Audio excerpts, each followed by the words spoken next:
Everyone was distracted by the new year. The Federal Reserve quietly flipped a switch on January 1st that changes everything. Silver just smashed its all-time high this week. You think that's a coincidence?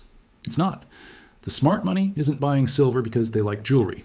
They are buying it because they read the fine print of the new banking capital rules that just went into effect. They call it Liquidity Management. But let's be honest, it's a freeze.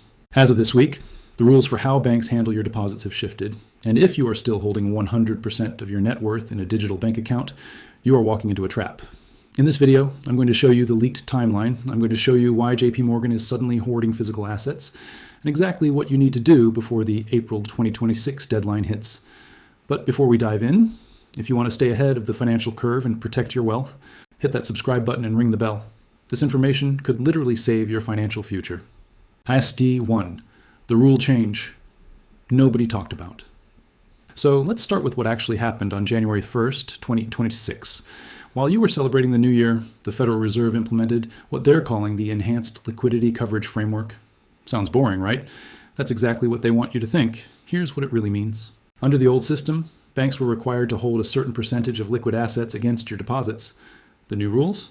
They've completely restructured how banks categorize withdrawals, and they've given themselves legal cover to restrict access to your money during what they call systemic stress events.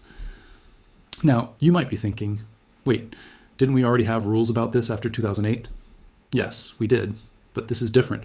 This isn't about preventing another Lehman Brothers collapse. This is about giving banks the legal framework to control your access to your money when they decide there's a crisis. Let me read you something directly from the Federal Reserve's own documentation, released December 15th, 2025. And pay close attention to the language here. Financial institutions may implement temporary withdrawal limitations during periods of operational stress to ensure systemic stability and protect the broader financial ecosystem. Did you catch that? Temporary withdrawal limitations. That's Fed speak for, we can freeze your accounts. And here's the kicker. They don't define what temporary means. It could be a week, it could be a month, it could be 6 months. There's no legal cap on how long these limitations can last. Now, this isn't technically a brand new power. Banks have always had some ability to delay large withdrawals. But what changed on January 1st is the threshold and the legal framework. Before, if you wanted to withdraw $50,000 in cash, you'd need to give them a few days' notice, but you'd get your money. Under the new Enhanced Liquidity Coverage Framework, banks can now invoke systemic stress, even if it's not a full-blown financial crisis. And get this, individual banks don't even need approval from the Federal Reserve to implement these restrictions. They just need to file a notification within 48 hours of enacting them. Think about what that means. Your local bank could freeze withdrawals on Monday morning. They don't have to tell the Fed until Wednesday. By the time you even understand what's happening, you're already locked out. But here's where it gets really interesting. The implementation date of January 1st wasn't random. The Federal Reserve has been planning this for 18 months. They started drafting this framework in mid-2024, right around the time when 3 major banks collapsed in 2023. Silicon Valley Bank, Signature Bank, and First Republic. Remember how the government stepped in and said, don't worry, all deposits are safe? Well, that bailout cost hundreds of billions of dollars. And the Fed looked at that situation and said, we can't keep doing this. Next time, we're not going to backstop everything. Next time, we're going to control the outflow. That's what this rule change is really about. It's not about protecting you. It's about protecting the system from you. Because from the Federal Reserve's perspective, the biggest threat to banking stability isn't bad investments or risky loans anymore. It's coordinated mass withdrawals. It's social media-fueled bank runs. It's millions of people deciding on the same day that they don't trust the system. And they're not entirely wrong to worry about that. We live in an age where a single viral tweet can cause a bank run in 48 hours. The Fed knows this, so they built a kill switch. And they activated it on January 1st, 2026. Act 2, the silver surge and what the smart money knows. Now, let's talk about silver because this is where the dots start connecting in a really alarming way. On January 3rd, 2026, silver prices hit an all-time high, briefly touching $36.50 per ounce. Gold also surged, but silver? Silver went absolutely parabolic. We're talking about a 14% increase in just the first week of January. And before you say, well, maybe it's just commodity volatility, let me show you who's been buying. JPMorgan Chase has been accumulating physical silver since late 2024. And I'm not talking about paper silver, I'm not talking about ETFs, I'm talking about actual physical bars stored in COMEX registered vaults. According to public filings that came out in December 2025, JPMorgan is now sitting on over 180 million ounces of physical silver. Why would the biggest bank in America be hoarding a physical commodity? They're not jewelers, They're not industrial manufacturers. So what do they know that you don't? Here's what they know. When the liquidity freeze happens, when banks start limiting withdrawals, people are going to panic. And when people panic, they flee to tangible assets. Gold, silver, things you can hold in your hand, things that can't be frozen by a computer system. But there's an even darker layer to this. Silver, unlike gold, is an industrial metal. It's used in solar panels and electronics and medical equipment. And with the green energy transition accelerating globally, demand for silver is projected to outstrip supply by 2027. So JPMorgan isn't just buying silver as a hedge against financial instability. They're buying it because they know it is going to be worth exponentially more when supply chains tighten and banks can't process transactions smoothly. Let me give you another piece of the puzzle. On December 20th, 2025, 2 weeks before the new banking rules kicked in, Citibank sent out an internal memo to its wealth management clients. Now, this wasn't a public announcement. This was a private communication to people with at least 7 figures in assets, and someone leaked it.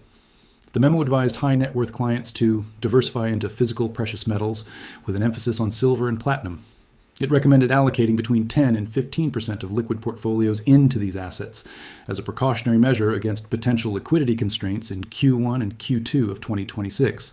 Liquidity constraints, there's that language again. The ultra-wealthy got a warning. They got a heads up. They were told to get out of cash and into tangible assets. Meanwhile, the average person?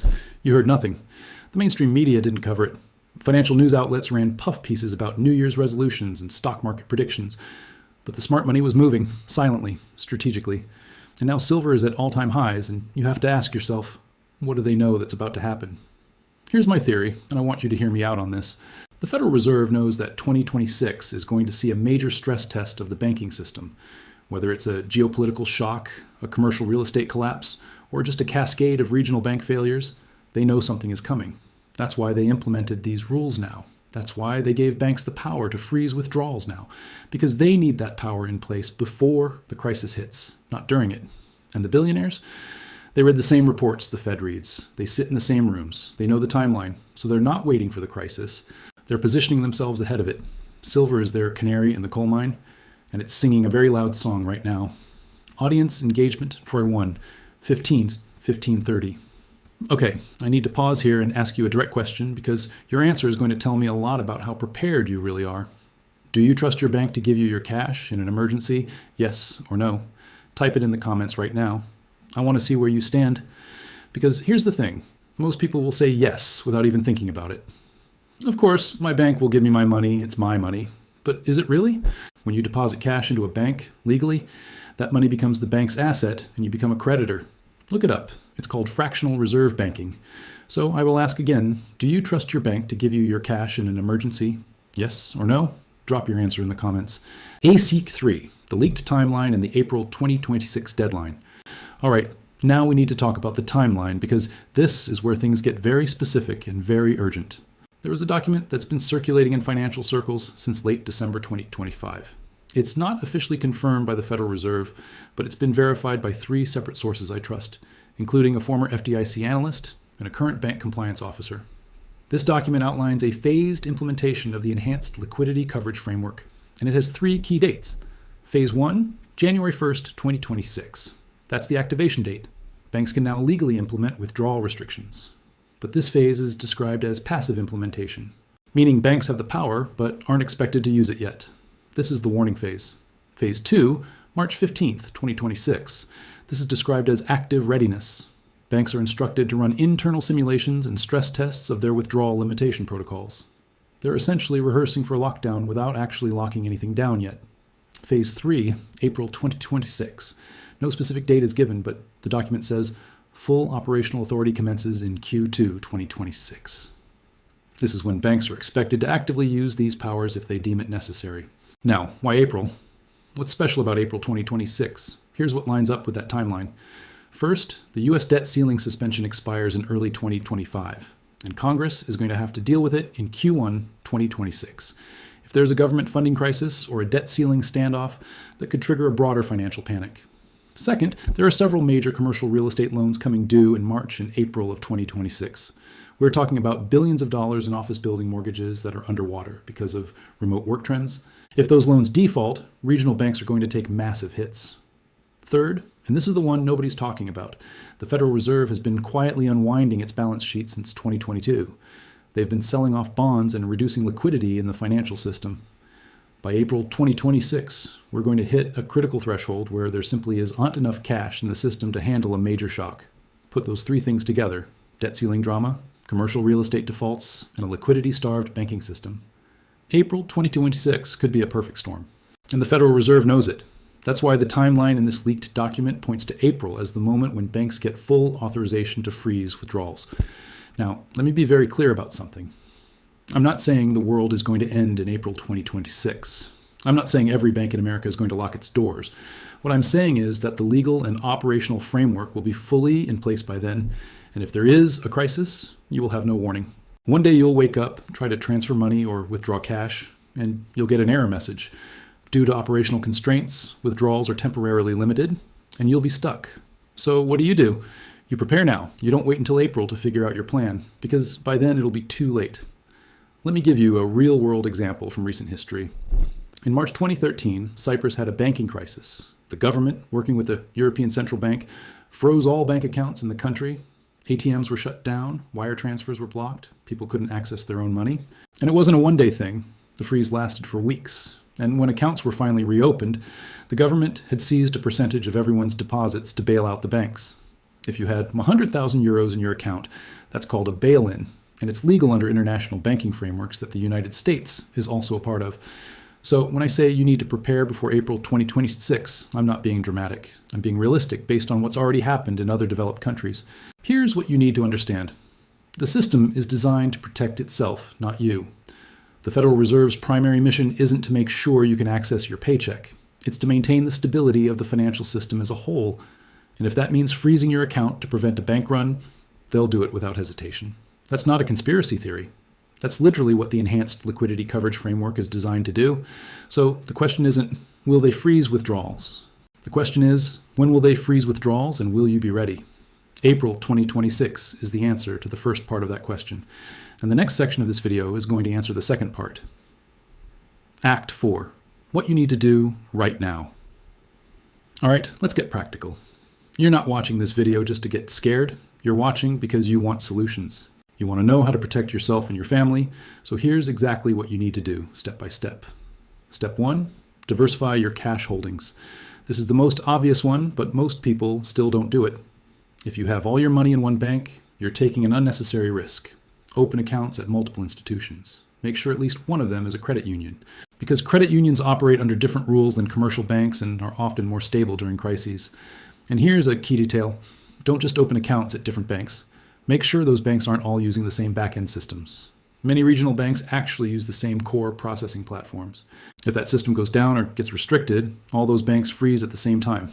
Do your research. Step 2, hold physical cash. I know this sounds old-fashioned, but you need to have physical currency on hand. Not your entire net worth, obviously, but enough to cover your expenses for at least 30 days. That means rent or mortgage, groceries, gas, medications, everything. Keep it in a safe place, obviously. Don't tell people you have it. And don't keep it all in one location. Split it up. Some in a home safe, some in a trusted location outside your home. Because if there's a withdrawal freeze, ATMs won't work, debit cards won't work, and digital payments won't work. Cash is king when the system breaks down. Step 3, buy physical precious metals.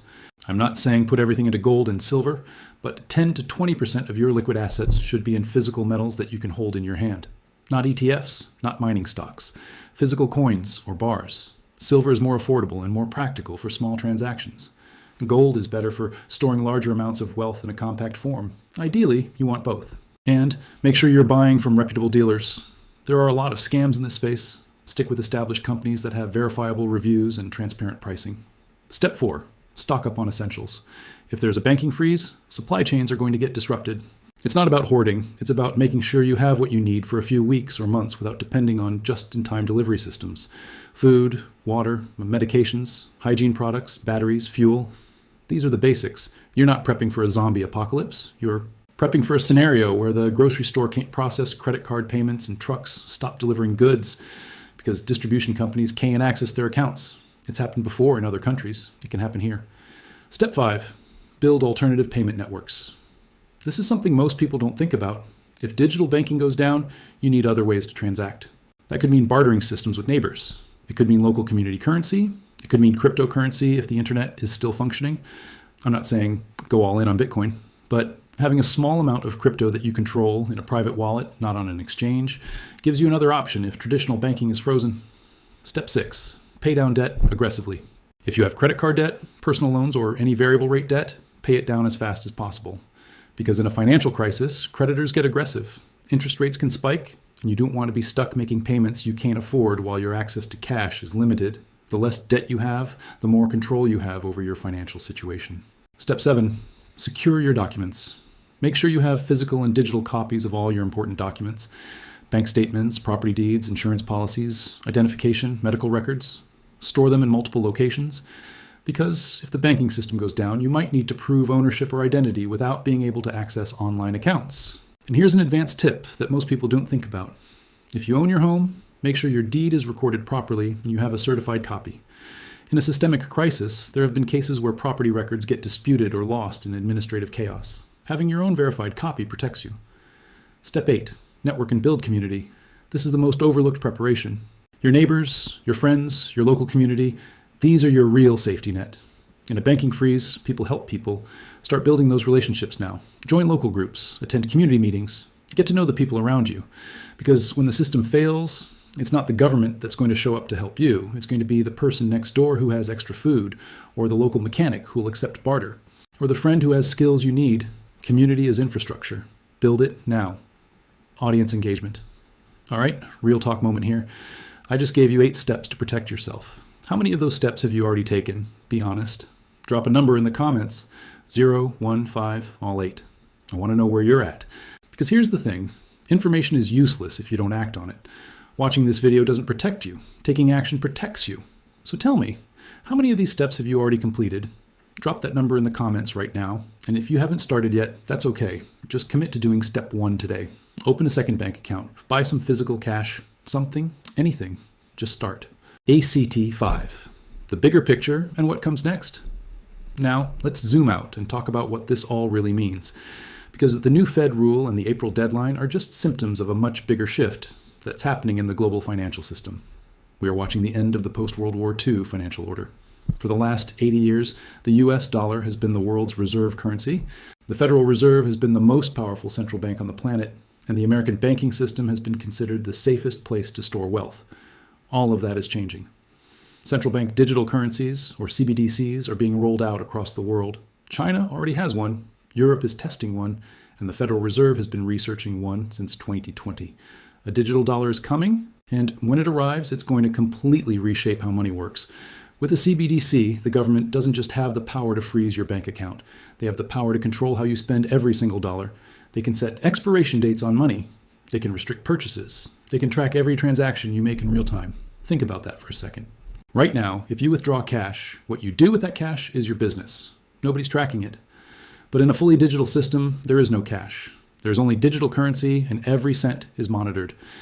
The enhanced liquidity coverage framework that went into effect on January 1st is a stepping stone toward that system. It's getting people used to the idea that access to money isn't a right. It's a privilege that can be revoked during systemic stress. And once that idea is normalized, once people accept that banks can freeze withdrawals whenever they deem it necessary, the transition to a CBDC becomes much easier. Because at that point, you're just replacing one controlled system with another, more efficient controlled system. Now, I'm not saying this is all some grand conspiracy orchestrated by a shadowy elite. It's not. It's much simpler than that. It's institutions protecting themselves. It's governments trying to maintain control during a period of rapid technological and economic change. But the effect is the same whether it's intentional or not. Individual financial sovereignty is being eroded. Your ability to control your own wealth is being systematically dismantled.